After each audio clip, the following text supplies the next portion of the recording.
بە هەزاران مۆلیدەی ئەهلی لە گەڕەک و شوێنە گشتیەکان لە کاردان بۆ پڕکردنەوەی بۆشایی کەمی کارەبای نیشتیمانی، چونکە ڕەوشی کارەبای هەرێم بەردەوام جێگای تێبینی و ڕەخنەی هاوڵاتیان بووە.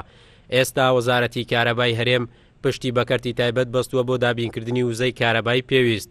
بریکاری وەزارەتە دەڵێت لە ئێستادا بڕی بەرهەمێنانی کارەبای نیشتیمانی نزیکەی 2500 مێگاواتە و بڕی پێویستیش نزیکەی 4500 مێگاواتە. ئێمە پێویستی کارەبا لەم فترەیە لە بینی 4500 تا 5000 مێگاوات خواستەیە لەسەر کارەبا، ئەوەی ئێمە توانیمانە تا 2500 بۆ 2700 مێگاوات بەرهەمەهێنین. ئەوەش کە بۆتە هۆی ئەوەی کەوا ناتوانین 24 کاتژمێر داواکاری هاوڵاتیان جێبەجێ بکەین.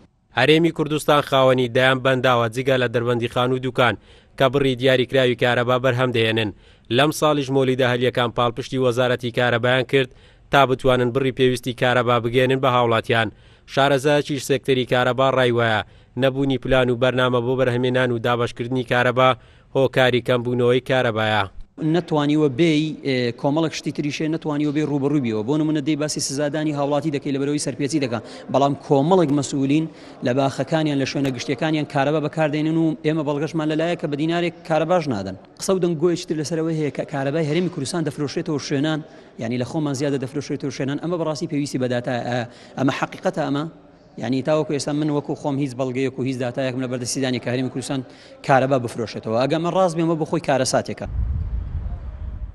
حکوومەتی هەرێمی کوردستان جگەلەوەی دەبێت کارەبا بۆ 5 میلیۆن دانیشتووی هەرێم دابین بکات، لە ئێستادا بەشێک لە کارەبا بۆ ناوچەدا بڕێنراوەکان دابین دەکات. ئامارەکانیش ئەوە دەخەنە ڕوو لەم ساڵ هاوبەشەکانی کارەبا گەیشتۆتە 1,600,000 و وەزارەتی کارەبای هەرێمیش ڕایدەگەێنێت بەهۆی دابین نەکردن و کەمی سوتەمەنی و قەیرانی دارایی بەشێک لە وێزگەکانی بەرهەمێنانی کارەبا لە کارکەوتون و ئەمە شۆکارێکی تری کەمبوونەوەی کارەبایە. قارەمان جەوهەر، کورسات نیوز، هەولێر.